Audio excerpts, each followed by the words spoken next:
Okay, today we will discuss about linear equation using matrix method. कैसे linear equation को solve करेंगे matrix method से, ठीक है। उससे पहले कुछ कुछ दिमाग में रखना पड़ेगा चीज़। जैसे यहाँ पे नोट बोला है, नोट में क्या बोला है कि रोमन 1 में लिखा है if determinant of A is not equals to zero then the system is consistent and has unique solution given by x equals to A inverse into B.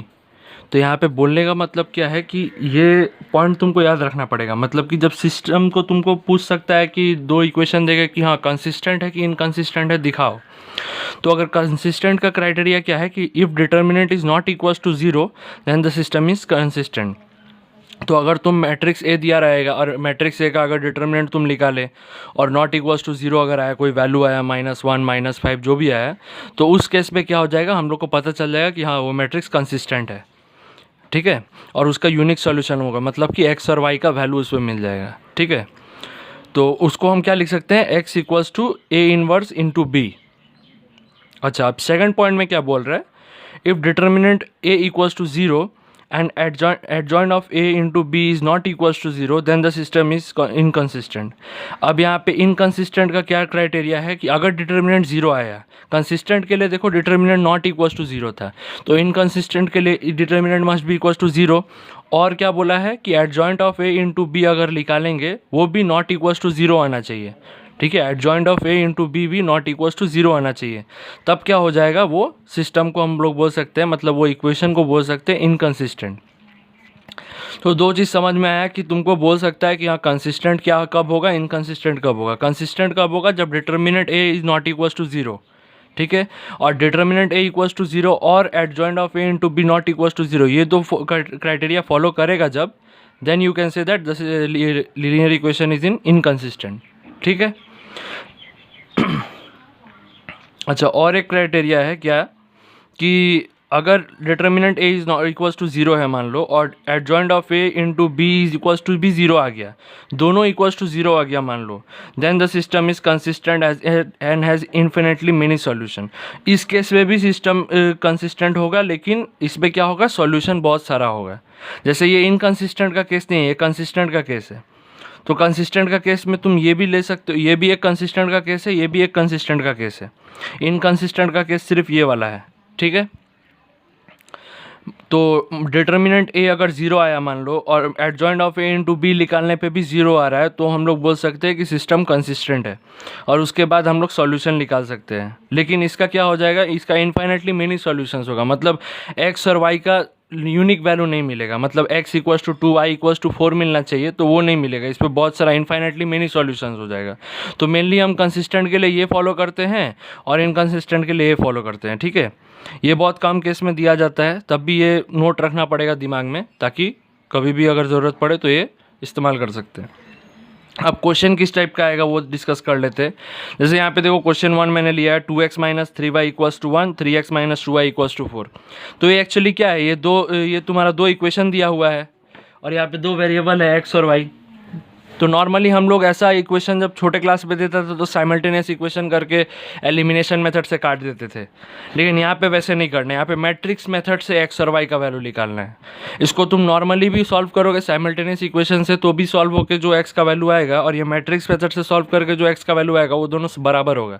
ऐसा नहीं है कि मैट्रिक्स मेथड से कोई और वैल्यू आएगा और इसको हम अगर नॉर्मली क्लास 9 और 10 का लेवल का जिस तरह से सॉल्व करेंगे उससे अलग आएगा, नहीं वैसा कुछ नहीं है, ठीक है। दोनों में सेम वैल्यू आएगा, लेकिन यहाँ पे बोल दिया है कि यूजिंग मैट्रिक्स मेथड, तो तुमको मैट्रिक्स मेथड शो करना पड़ेगा।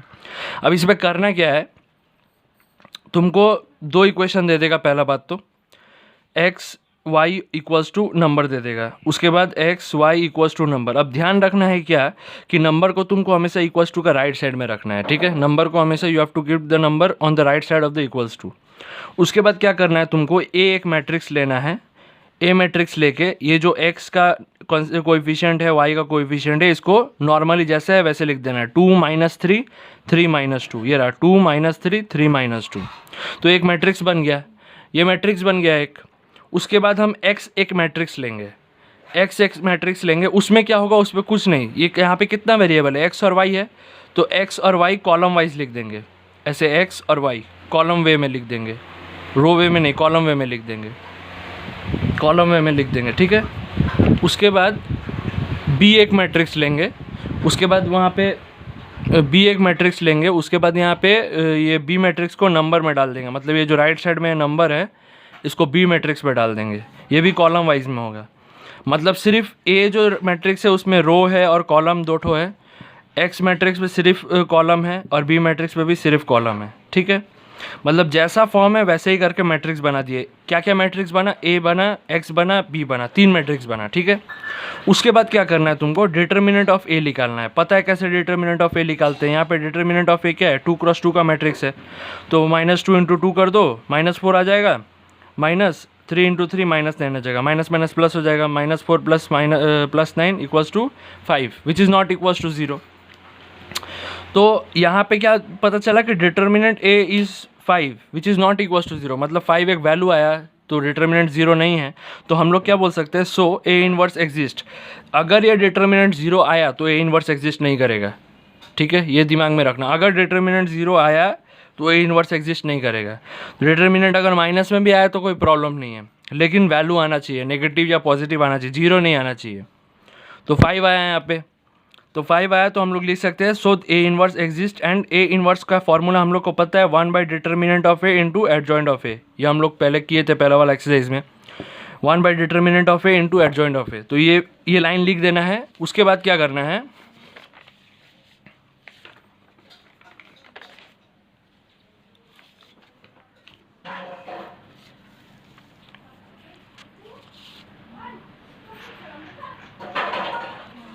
इसके बाद देखो, इसके बाद क्या करना है, यहाँ पे लिखना है कि मतलब पता चल गया तुमको कि डिटर्मिनेंट नॉट इक्वल्स टू 0 है, तो इसका यूनिक सॉल्यूशन होगा।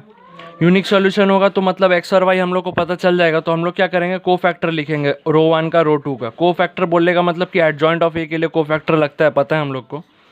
तो को फैक्टर R1 का क्या हो जाएगा, -2 और -3, और R2 का को फैक्टर क्या होगा, 3 और 2। को फैक्टर निकालने आता है तुम लोग को। उसके बाद एडजॉइंट ऑफ ए क्या हो जाएगा, को फैक्टर को लिख देना है उसका ट्रांसपोज। तो इसका ट्रांसपोज जब करेंगे तो क्या हो जाएगा, -2 और -3 जो रो में था वो कॉलम आ गया, और ये 3 2 जो रो में था वो कॉलम में हो गया। तो मेरा एडजॉइंट ऑफ ए निकल गया, तो मैं ए इनवर्स आसानी से निकाल सकता हूँ। ए इनवर्स क्या हो जाएगा, one by determinant of A into adjoint of A. तो 1/डिटर्मिनेंट ऑफ ए क्या है, 1/5, और उसके बाद एडजॉइंट ऑफ ए लिख देना है। अब इसको हमको कुछ मल्टीप्लाई वगैरह कुछ भी नहीं करना है, मतलब ये 5 को सब में मल्टीप्लाई नहीं करना है, ठीक है। अब हम क्या करेंगे, इसको ऐसे ही छोड़ देंगे ए इनवर्स को। उसके बाद हम एक रिलेशन लिखेंगे, since A x equals to B.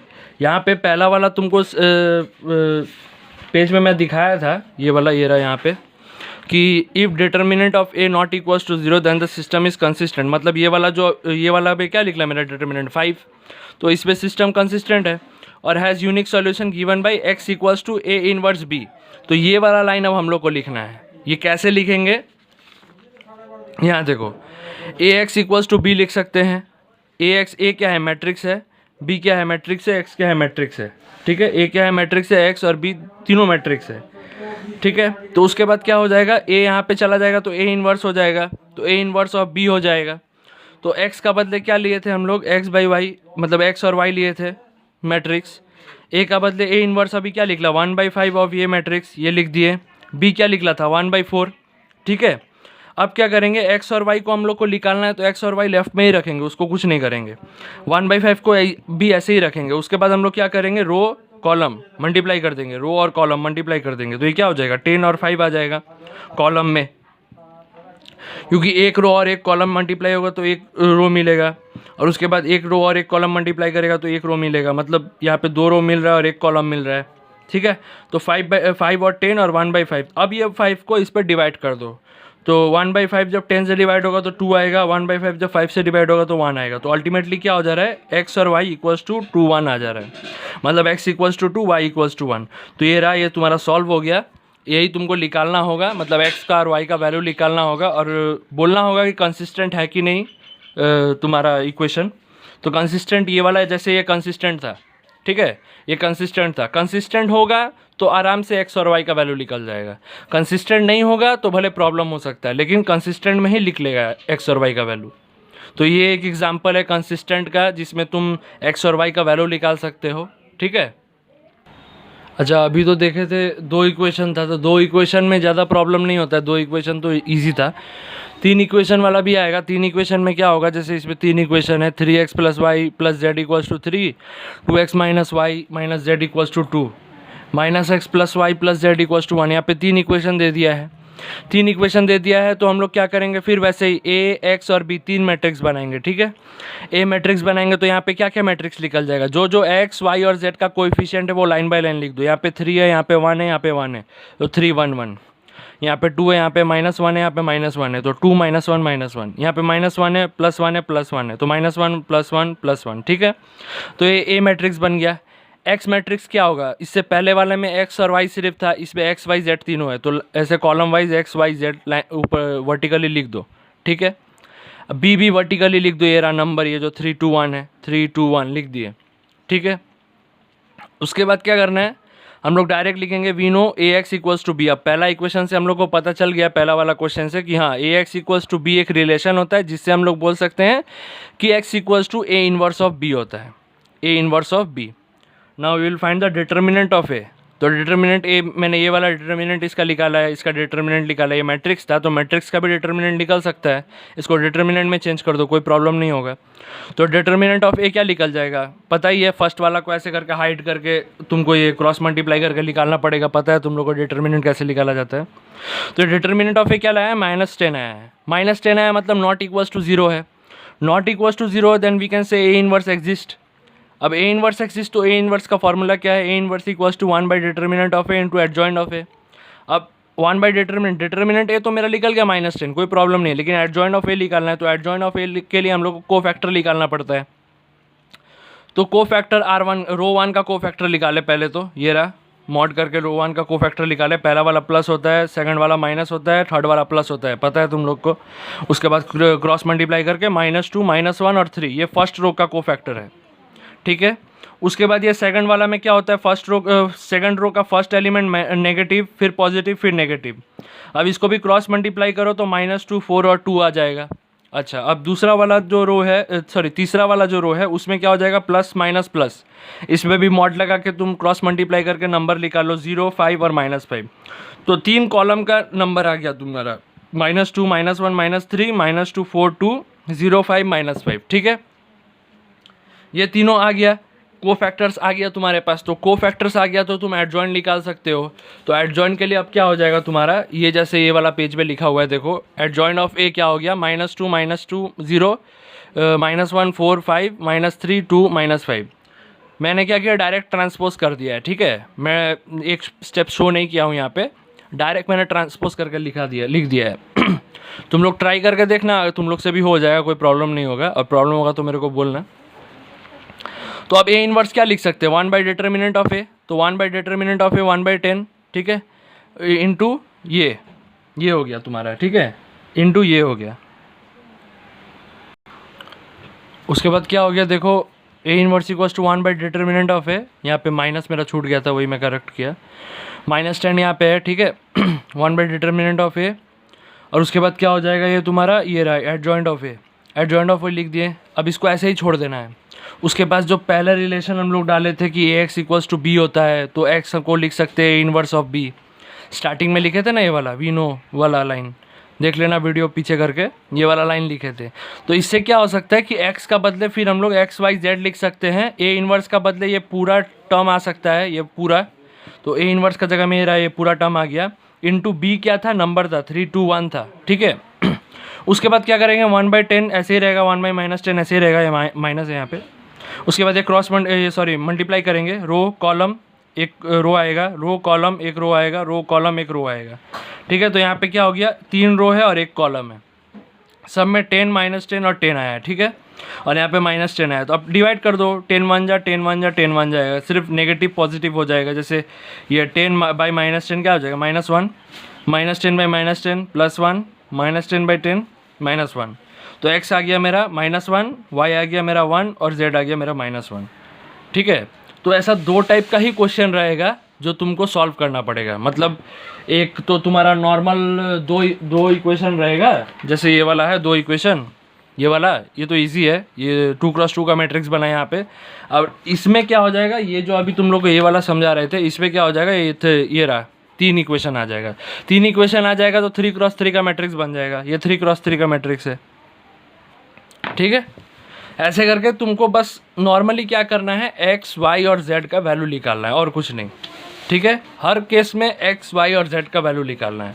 इसलिए यहाँ पे बोला है linear equation using matrix method, क्योंकि लीनियर इक्वेशन में क्या होता है, तुम्हारा एक्स वाई जेड ये सब लीनियर इक्वेशन है, तो ये सब वेरिएबल दिया रहेगा, तो इसका मतलब हुआ कि लीनियर इक्वेशन है। अब इसको खाली सॉल्व करो, तुम कैसे भी सॉल्व करो, एक्स वाई जेड निकालो। लेकिन यहाँ पे बोल दिया था कि मैट्रिक्स मेथड से, तो मैट्रिक्स मेथड ये होता है, एक 2x2 का मैट्रिक्स का मेथड तुमको दिखा दिया और एक 3x3 का दिखा दिया।